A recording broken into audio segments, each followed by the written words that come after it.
Our parent company, Packsize, makes equipment that makes boxes for customers the exact size they need, when they need them, the quantity they need. Most of the time, Packsize installs that equipment at a customer location.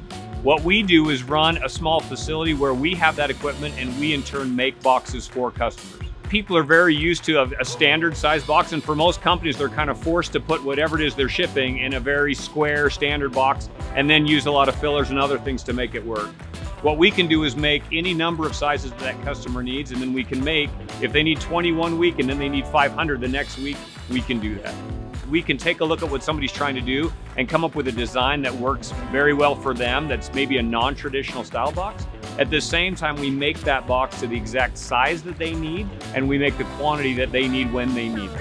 Surprisingly, when people think, well, I'm getting customized boxes, I'm getting very quick response times, there must be like a price to that I'm gonna pay. And depending on the size of box or the types of things that they're using, we're actually very competitive in price. And because of all the other places they're saving and other ways they're saving, we're actually bringing their costs down.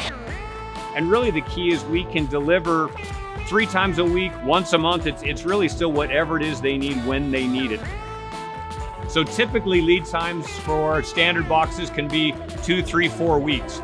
We can usually get people sample boxes or small runs of things within a day or two, because our equipment is used 24 hours a day. Our operators are highly trained, so they're very good at what they're doing.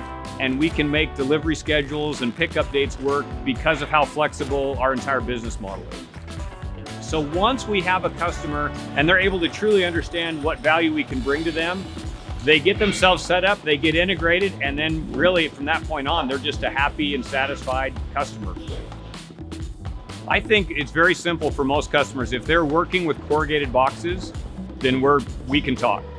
I think if they're having any kind of trouble with corrugated boxes, either from the standpoint of getting the sizes they need, having to use too much filler, having delays with it, and then one of the bigger issues is having to buy more boxes than they need, and then ultimately never being able to use those boxes. A lot of our customers, when we go into their facilities and talk to them, they've got boxes that they bought a year ago that they cannot use, that are sitting up on a shelf just gathering dust.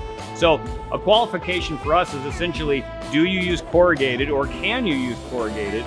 And are you having trouble with whatever your current solution is? We want to talk to you if you're in that boat.